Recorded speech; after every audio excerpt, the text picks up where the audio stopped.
Do you want to improve your FPS, decrease your input lag, and increase your performance in game? Well, then probably you want the best settings for Apex Legends. Hi UCHIHAs, welcome to another video. In this video I'm gonna show you the best settings that you can get to improve your gaming experience in Apex Legends. But before we go to the video, feel free to subscribe to the channel, smash that like button, and you can use the timings to jump to the section that you want.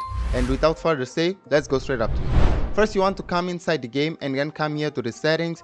Before we go to the gameplay settings, let me just tell you that the gameplay settings will not affect your FPS. Most of it is performance and personal choices. To start with, first we have interact prompt style. Like this will show information about items that are in the ground. I kept it default because it's how it comes and I'm used to it.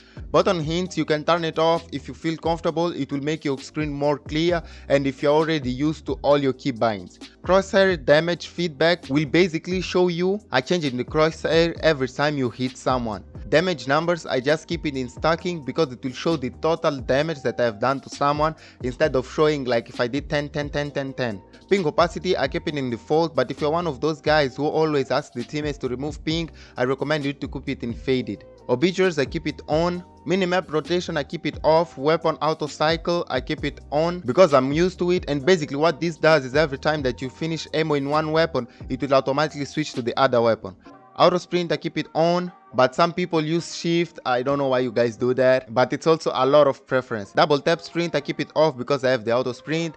Jetpack control, I barely know about this setting because I never play Valkyrie, but if you're a Valkyrie player, you want to see very well about this setting. Incoming damage feedback, I keep it in 3D. You can keep it in 2D, but never keep both because it's not worth it. Taking damage closes death box, you want to keep this setting off because what it will actually do is every time someone shoots you when you are looting, it will close the box, which is not helpful at all. Hop up, pop up, I keep it on. Streamer mode, I keep it off. Anonymous mode, I keep it disabled because I don't mind people knowing that I'm in their match. I'm not that pro. Usage sharing, I keep it disabled because if you keep it enabled, EA will be collecting your data and that may actually affect your performance. Performance display, I keep it on because I like to see the performance in the right top side. Club invites, I keep it enabled. I'm not too much of a club, but yeah. Communication filter, I keep it to everybody. Reticle, I keep it default. Colorblind mode, I don't use it, and if you want to have better colors in game, you can turn it on, or if you are colorblind, you can also use this setting. Subtitles, I keep it off, but sometimes I keep it on. It's more of a preference, but I recommend you to keep it off because it will make your game more clean.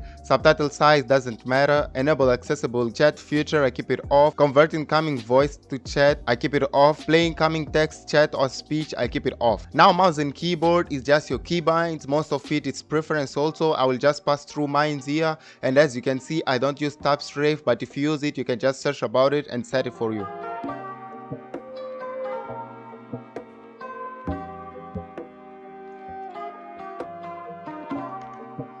And I use DPI 800 in this moment if you want to use my mouse sensitivity. After that, there's controller. In controller, I'm not going to say anything because I don't play controller. Now let's go to video. In video, they have the most important settings, so these you really want to pay attention. Display mode, keep it full screen as always. Don't keep it borderless window unless you stream because you'll be tapping out a lot of times. But even if you stream like me, just keep it full screen.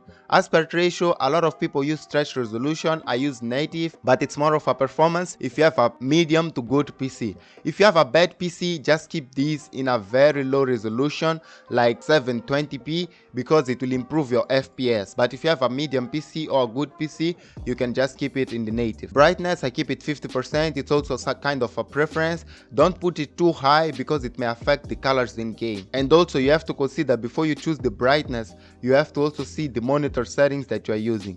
Field of view, I keep it 100 because I'm comfortable with 100, but some people recommend you to use 110. You'll be able to see more with that. I don't recommend you using 90 because you'll be able to see very less in screen than you can see with other field of views. Now these two settings here are very important because I actually had this wrong for a long time. FOV ability scaling, you want to keep it off because if you keep it enabled, every time you use some abilities like the Bloodhound ultimate, you will just see that your field of view will increase and your sensitivity and aim will be like you won't be able to hit your shots, and it's very annoying. Sprint view shake, also you want to keep it minimal because when you're dropping and when you are sprinting, like the screen will be shaking, which is kind of annoying. VSync you want to keep disabled. Don't mess with VSync unless you have a monitor compatible with VSync. NVIDIA Reflex you want to keep it enabled plus boost because this will improve your performance and decrease your input delay. Adaptive resolution FPS target I keep it in 0 because my FPS target will automatically sync with my monitor. Anti-aliasing you want to keep it known. Texture stream budget is one of those settings that depends a lot of your computer, but if you are like me and you want the best performance, you want to keep this low.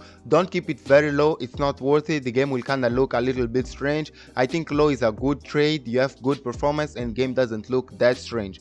But also consider your VRAM on your GPU. In my case I have 8 GB VRAM, but I keep just 2 to 3 GB here, and also they tell you here that you need 16 GB of RAM to keep this setting beyond high. So low is a good point.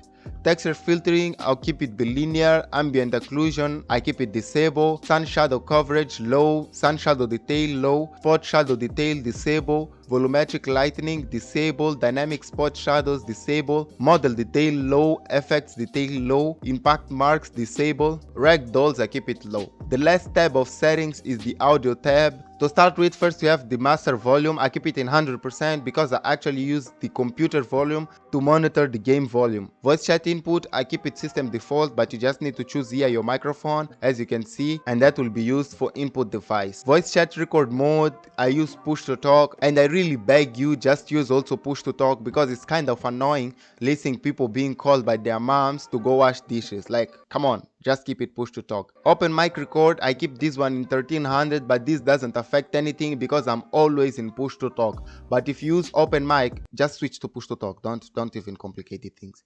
Incoming voice chat volume, I just keep it in 100 because normally I talk with people through Discord, but if you play with a lot of randoms, just keep it in 90 or something like that so that you don't be affected with people shouting on their mics. Sound effects volume, I keep it in 100% so that you can listen those tabs.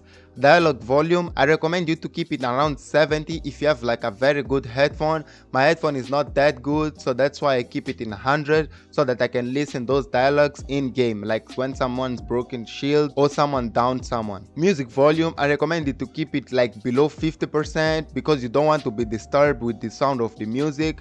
If you really like the sound of the music in game, just keep it in 50.